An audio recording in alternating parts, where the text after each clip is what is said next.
Hey, there's no shame in trying things that people ain't never tried before. What games dominate the marketplace right now? Roguelikes, roguelites, services, and sandboxes. All forged on shapelessness, shapeless time specifically. All require little investment. A little money and a little time here and there equates to great fun and happiness and great chunks of time in the long term. MMOs, competitive shootermen, rogueymen, sandboxymen, all of them you spend 15 minutes here and there, day by day, and eventually you build up to something. These all appeal to me greatly. Nothing satisfies me more than gathering knowledge in competitive games, or getting particularly good at PvE games, cooperative or single-player, roguelites or MMOs, or in sandboxes growing from a peasant to an emperor. However, these are all founded on those small investments, financial and temporal. I hate spending more than $20 on games, and I hate rigid sessions. I love flexibility. I like games I can spend 15 minutes or 8 hours in. I'm mostly awake at night, and my schedule is bipolar. Some days I'm so busy I can't think, I can't breathe. And other days I'm so bored and lethargic, my day, stretches out infinitely, and god damn, I just can't bear it, boys. And you'd think, Skimmerlit, well, you have a YouTube channel, just make videos. Well, shugly doogly, boys, I would, but I can't. Well, I can, but I can't because returns are diminishing. You can pour your heart and soul, your life, your hours, into videos, and you will not get out what you put in. Especially when you have goals and memos you aren't meeting, because people didn't get the memo that you're hot shit. Making more videos won't change that. Shamelessly plugging will, but you can only do that for so long while maintaining your dignity. That's where these games come in. Or sneak in, rather. These games offer sure accomplishment, or happiness, through low investment time installments. And you can pay whenever. They are low investment, low risk, high return, and flexible. We discussed most of this, well, lightly, in comfy games. But what I'm interested in here is not that these games are fun and comfy and valuable, but rather they beat out story games or structured games. For me, at least. I really had to work myself into playing Knights of the Old Republic 2 a few months ago. Although that was one of my favorite games growing up, and is one of the best written games I've played, Obsidian or Masters. But despite that, I couldn't make myself sit down and play it for hours at a time. Games like Kenshi, Skyrim, and Dead Cells always pulled me away. I had to force myself into playing Knights of the Old Republic 2. But why? Was it the time investment? Well, no, because I played Kenshi for hours on end, often longer than Knights of the Old Republic 2, so it wasn't that. Was it shitty combat? Well, maybe, but no, because I'm a sucker for shitty, slow RPGs. Was it a bad value? Well, no. I barely spent any money on it.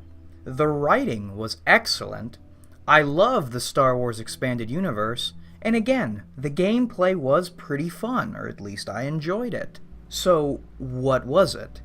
Why couldn't I Or why didn't I just want to play this excellent game, this excellent value? Well, I think it's attention. In games like Knights of the Old Republic 2, or New Vegas, or Stalker, or even Night in the Woods, a game with almost no gameplay, focus is key. And focus means you can't lean back, disable your brain, and get an accomplishment drip feed going. These games, not even necessarily single-player games, but focused experiences in general, are something, not nothing. Something is here. It has a beginning and an end, and if you are unfocused, you might miss it. And thus, even if there is great value, we choose the sure, easy value, which isn't necessarily bad, but worth noting. For example, I've been playing ESO recently, which is far better than it was on launch, admittedly, and I'm enjoying it quite a lot. I'm working towards becoming a master crafter for the guild I will never have and never join. But what does that look like? Well, every day, for the last few days, I log in, I do a daily quest or two, and then I gather my daily writs, which are crafting quests, very small, very aimless.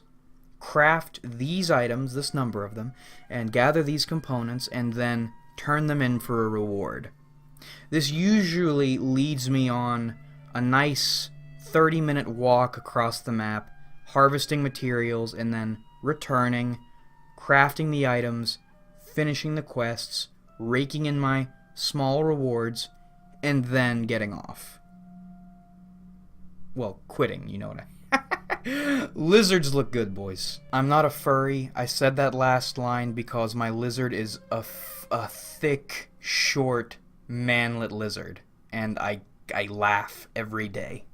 And he's a handsome gentleman. I love him. I cherish him.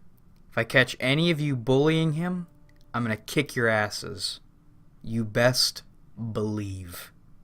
But back to the point. That sounds boring. That is boring. And that routine, stretched out, repeated, day after day, for God knows how long, for what? To become a master crafter for nobody? As much as I'm enjoying it, and as much as I encourage enjoying what you can, when you can, how you can, when you can. Did I say when you can already? I'm not sure, boys. When you can. I do it, and I try looking at it from the balcony, and I think, God, this is not good.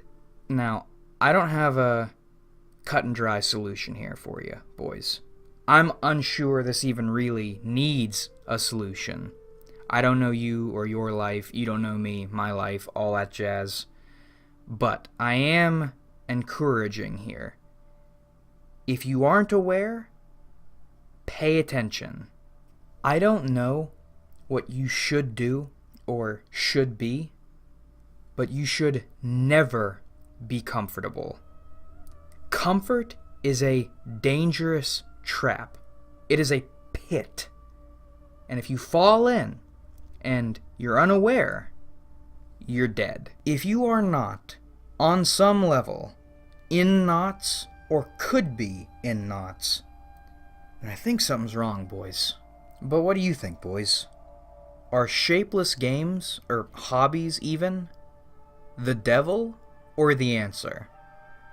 Personally, I'm unsure because I am certainly in the take what joy you can camp. But, man, every day logging in, collecting jute and rawhide and runestones for no reason other than just to do it, I got alarm bells ringing in my head, boys. Makes me real uncomfortable. I see a very serious player-driven economy and a place for me in it. But I think, why am I doing this for fakes when I could do it for reals? Or maybe I'm doing it for fakes because I can't do it for reals. But then that makes me mad and makes me want to figure out a fucking way to do it for real. But I can't yet. God diddly damn, boys. I don't know. What do you think? Maybe that's what I'm making videos for. Ooh. But that about rippity wraps this one up, boys. I hope you enjoyed watching, because I certainly enjoyed making it. And I did. This one recorded easily. That last video was a real kick in the dick, but sometimes when not great stuff happens, it jump starts you. This one, I haven't edited it yet, obviously, because what type of madman edits while they're recording or at the same time as recording? That's absolutely ridiculous. But recording went well. I think editing will go well. I'm feeling good about editing again, and I'm feeling jump-started, so everything's going well. Like if you enjoyed. Smash that like button. Just give that like button a pummeling. That like button is your wife, and she just disrespected you in front of whoever, a woman you actually like. Just put a hurtin' on it. Put a hurtin' on that like button.